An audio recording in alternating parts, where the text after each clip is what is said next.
27 के अंदर वंदे मातरम किसी ने नहीं गाया। कैसे नहीं गाया? कैसे नहीं गाया राशिद अल्वी साहब?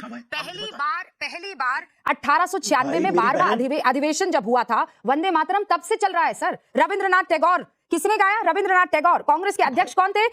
रहीमतुल्लाह एम सयानी। जगह क्या थी? कोलकाता। जब हम लोग राष्ट्र का पिता गांधी जी को कह सकते हैं, तो राष्ट्र की माता धरती माता को क्यों नहीं कह सकते? महात्मा गांधी को भगवान नहीं मानते। अरे तो महात्मा गांधी की स्तुति नहीं करते। महात्मा गांधी को जय कहते हैं कि नहीं कहते हैं? नहीं, महात्मा गांधी को पिता के रूप में देख लेंगे, लेकिन भारत को और इस भूमि को माता के रूप में नहीं देखेंगे। वो दिक्कत थी, उन्होंने पाकिस्तान बना दिया, चले गए। जिनको दिक्कत थी वो चले गए, और जिनको दिक्कत है वो भी झोला तैयार रख ले फिर।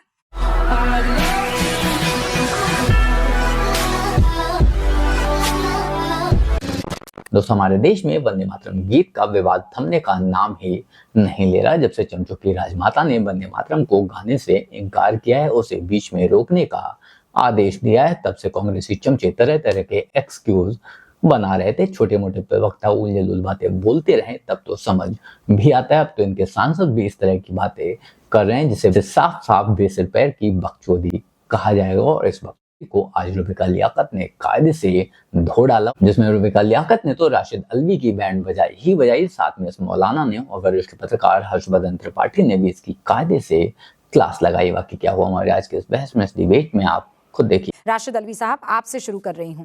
एक सिंपल सा सवाल है, कांग्रेस 6 के 6 छंद गाने से क्यों एतराज करेगी जबकि कानून बन चुका है दोनों सदनों से?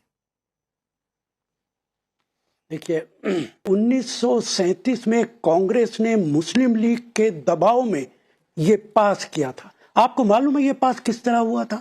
अक्टूबर सन 37 में महात्मा गांधी, सुभाष चंद्र बोस, रविंद्रनाथ टैगोर, इन 3 नेताओं की लीडरशिप में पास हुआ था।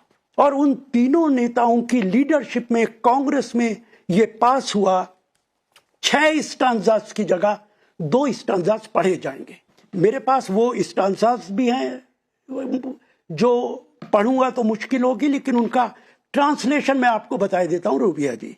माँ तू अपार शक्ति है, संकट से पार लगाने वाली है, शत्रुओं का नाश करने वाली है, हम तेरी ही पूजा करते हैं।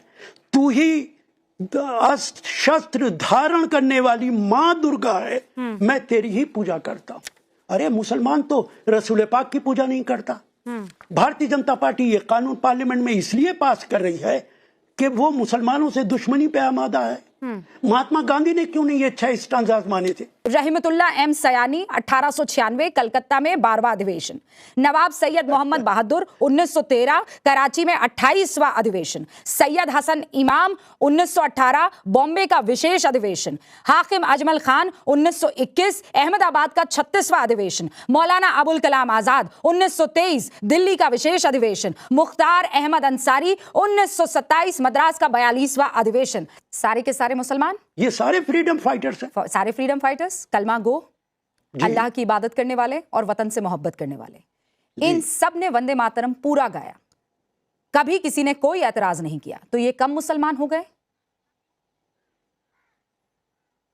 आप मुझे एक मौलाना आजाद, मुख्तार अंसारी, हकीम अजमल खां का एक दिखा दीजिए कि उन्होंने पूरा वंदे मातरम गाया। आप पूरा वंदे, मैं आपकी बात मान जाऊंगा। अरे इन्हीं की अध्यक्षता बड़े चैनल पे आप तशरीफ रखती हैं, आप मुझे एक जगह दिखा दीजिए। एक जगह बता तो रही हूँ आपको। इन्हीं की अध्यक्षता में कांग्रेस का अधिवेशन हुआ जहां पर 6 के 6 छंद गाए गए। आप बता दीजिए कि इन्होंने नहीं गाया? नहीं, किस जगह, किस सेशन के अंदर हुआ है?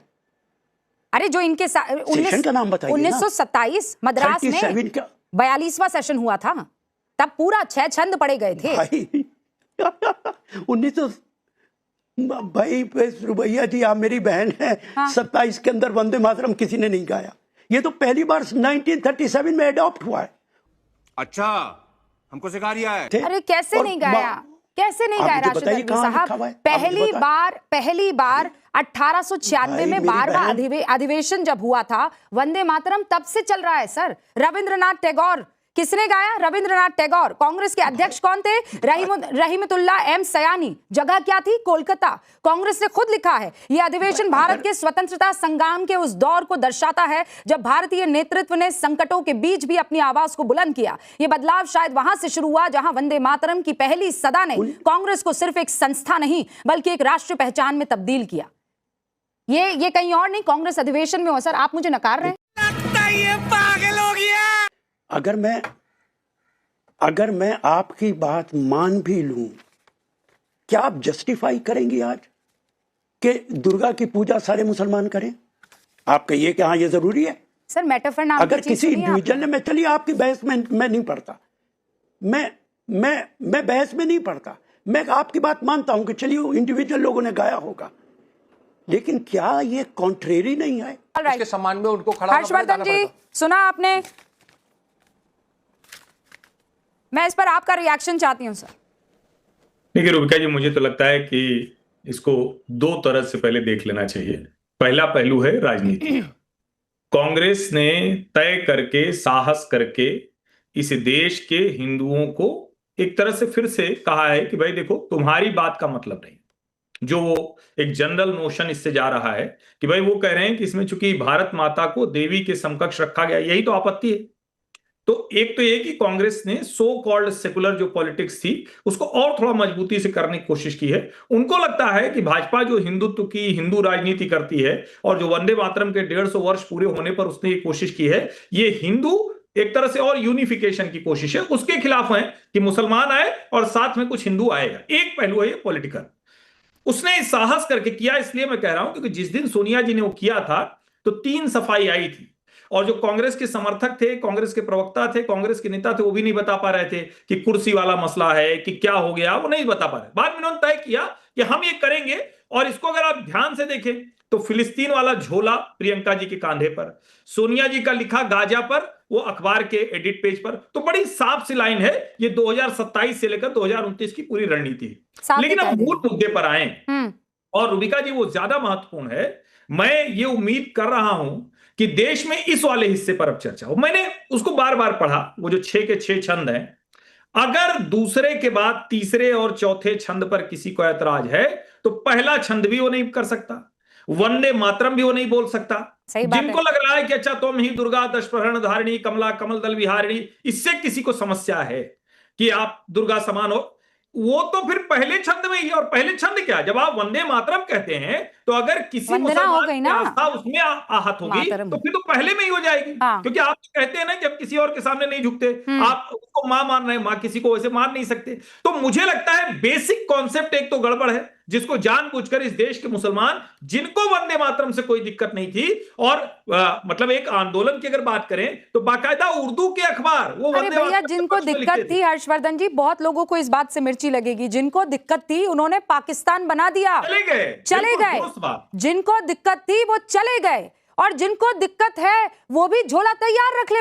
फिर कहेंगे रूबिका ऐसी कड़वी बातें कैसे करती है। अरे कड़वी बातें नहीं कह रही हूं भैया, बिल्कुल सिंपल सी बात है। जिस जमीन पर आप रहते हैं उससे मोहब्बत कीजिए, लेकिन अगर आपको किसी और से मोहब्बत है तो भैया जाइए उस जमीन पर रहिए। क्यों विवेक श्रीवास्तव कारी साहब हमारे साथ क्या मौजूद है?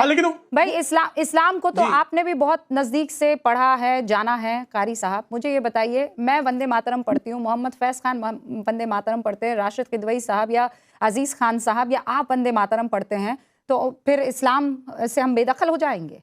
ये स्तुति हो जाती है माँ की वंदना। देखिए, वंदना करना या वंदे मातरम के अंदर कोई भी ऐसा शब्द हिंदुस्तान नहीं बल्कि पूरी दुनिया का कोई मौलाना, कोई मुफ्ती मुझे आकर ये बता दे, मैं ओपन चैलेंज कर रहा हूं, पूरी डिबेट करने के लिए तैयार हूं, कोई मुफ्ती आकर के मुझे ये बता दे कि इस लफ्ज की वजह से हम वंदे मातरम को नहीं गा सकते।